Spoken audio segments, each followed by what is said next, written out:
Welcome to Eating Plebian. Today we are doing our gratin potatoes. From the French, gratin, which means to scrape, and that's exactly what you end up doing when you're cleaning the dish out afterwards. But let's get by that and just get on with the ingredients. Starting off, we've got 2 pounds of yellow potatoes. I've run those through the mandolin to, I believe it was 4 millimeters. I like about 3/16. That's me personally. You don't want to do these things any larger because then it might take a little bit too much time to cook. I've got 2 cups of milk over here. That's whole milk. You can use 2%. I've got 3 tablespoons of butter, 3 cloves of garlic that are minced up, 1 cup of Gouda cheese, 1 cup of sharp cheddar, 1 teaspoon of salt, kosher salt, and I've also got a tablespoon of parsley flakes. And if you have fresh parsley, then go ahead and use it. You can use up to like a 1/4 cup if you want. I'm using dried simply because that's what I've got. And I've got 3 tablespoons of general purpose flour. That will be assisting with the thickness of the sauce that we add over top of the potatoes. Getting quickly underway, I'm starting up my saucepan. This is a medium saucepan here. And because this particular stove has a tendency to really throw off some heat, it's actually on dead low. Oh, look, I got a refugee potato slice anyway. I'll throw that out. Give this just a couple of seconds because all we really want to do to start off is to melt our butter.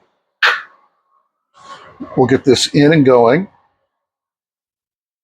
And then we're going to be adding in our flour, and we're going to create a thickener. We're going to create a roux.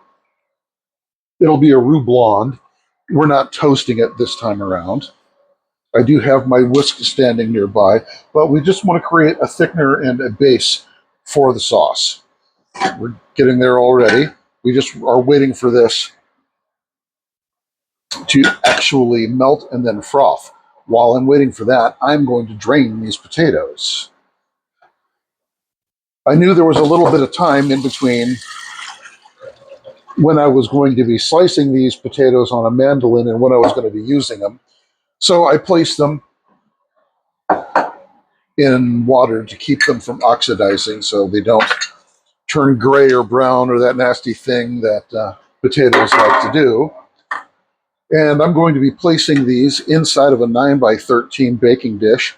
I have greased it up. Actually, I've given it some spray from some olive oil nonstick spray. And I'm going to start off simply by layering these things up sideways, and then I'll push them down into kind of a slant. We don't really want to make them too terribly large and thick up. Again, we want these things to bake at some point. And we're looking at about 40 to 45 minutes for the total cooking time here. So I'm going to spread these out a bit. That can go to the next row. I can go even looser than that, it looks like. So I'm going to get these in. Yeah. You know, I could have almost made a double batch for the size of this 9x13 that we have here. So making it thinner is going to make it cook all that much faster.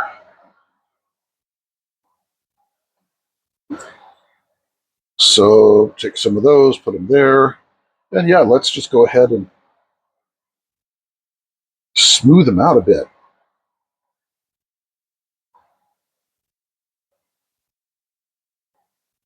The one thing we will have to do is when we're applying the sauce onto these au gratin potatoes is that we're going to have to make sure that we get at least a little bit of the sauce in between each of the potato halves. That will also aid in cooking, but it also doesn't leave you with giant big lumps of potatoes that kind of cook together. If I leave it a little thin in the middle, that's good too, because that's always the last part to get cooked. All right. My butter is melted. I'm adding in my flour. That's 3 tablespoons of flour to 3 tablespoons of butter. That is a classic roux combination.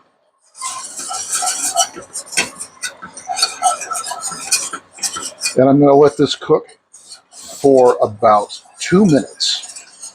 Not much more of that at all. Okay, so it's been a minute. And in areas that I haven't been stirring too much, you can see just a little bit of the browning right on the ridges. And that really is about enough. So now I'm going to be adding in my milk.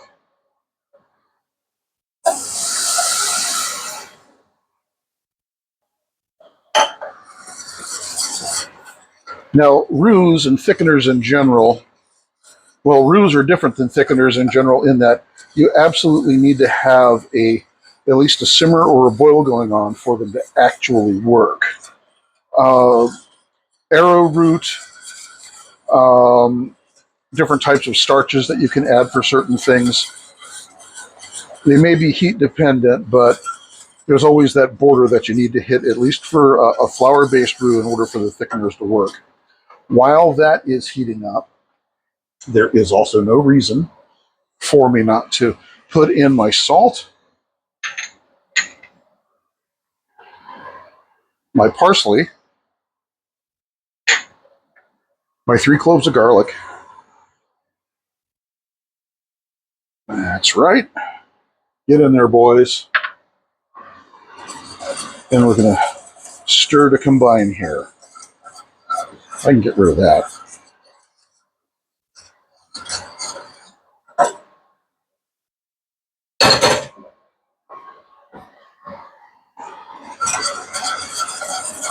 Now that milk was kind of cold going in. I don't know how long it's going to really take to overtake the heating, but it really shouldn't be that long. I'm already getting steam off of this, as you can possibly see. I have preheated my stove to 400 degrees, my oven, I should say.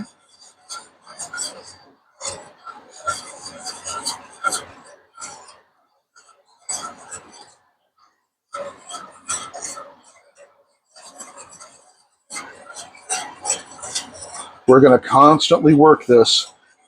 Milk will get that skin on it, even if you're kind of paying attention, but maybe not too much. We don't want that. And it will scald and boil over in a heartbeat if you're not even paying that much amount of attention. So I think we're going to be there very soon. I can kind of see that foamy quality a little bit right at the top.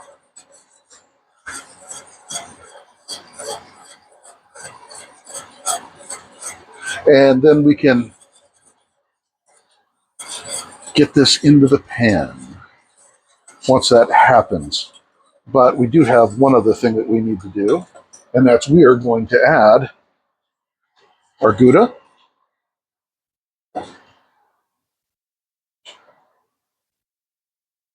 And we're going to add half of that 1 cup of cheddar cheese. This is sharp cheddar. The other half is going to go on top. We'll get that stirred in because we are now thickening up quite well. You see that?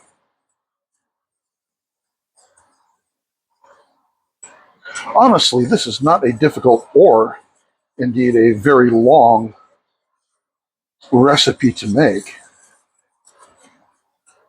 It's just saucing some spuds and chucking them in the hot box. There we are. We are now ready to apply that over top of the potatoes. So I'm going to turn off my stove. I got out a silicone spatula here so I can get it all out and manipulate the potatoes. 1 sec. And now the sauce goes over top of the potatoes.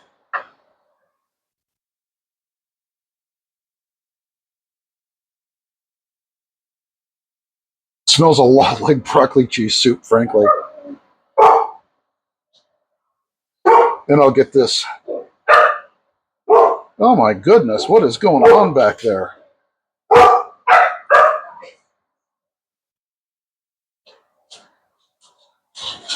So that has gone onto the potatoes. And I'm going to add, kind of scoop around a little bit and make sure that we get at least some touching on here all the way.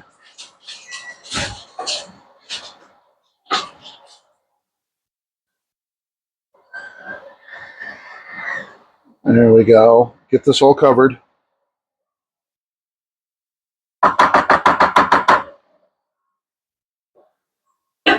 I'm going to add the rest of this cheese, distribute it around the top. It's not a whole lot. Boy, I could have used a whole lot more cheese. I am known for overdoing garlic and cheese at any given opportunity. And lastly, what I need to do is I need to cover this with some aluminum foil. And the aluminum foil is going to stay on for only about half of the cooking time, half of it being 20 to 25 minutes. I'm going to stick this over.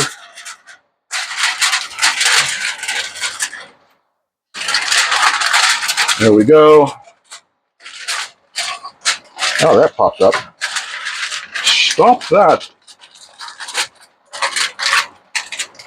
I got Gouda, I got cheddar, now mix. No, it's not cat food.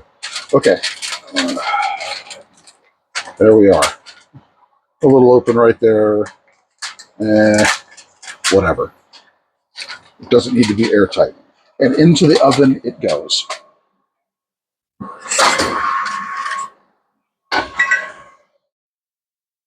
All right, it's been approximately 45 minutes. And we're now going to be taking a look at what we've got here for our gratin potatoes. It's bubbling madly away. And we've got a little bit of browning going on. It looks good. I'm going to test it out with a fork. Close this up. I'm going to be serving it with some roasted chicken and some green beans. That's what you also see here on the table. They feel all nice and tender. It's going right on through. I believe we have ourselves a success. So we're going to get this all plated up. It is dinner time here at my house, and I will be joining you momentarily after I get some plating done. And now we've got our au gratin potatoes, or as sometimes in our family we say old rotten potatoes. But anyways, these things are fantastic. I tried a little bit of it. Spot on. So anyways, thank you again for joining us here at Eating Plebian. And please like and subscribe to the channel. It helps us out quite a bit in terms of getting out our efforts to get people to eating on their own at their own homes and getting rid of this expense of all the restaurant and takeout expenses. And it also helps so much. You know what? I'm just going to keep going. And it helps so much in getting your family together and engaged with each other. Thanks a lot.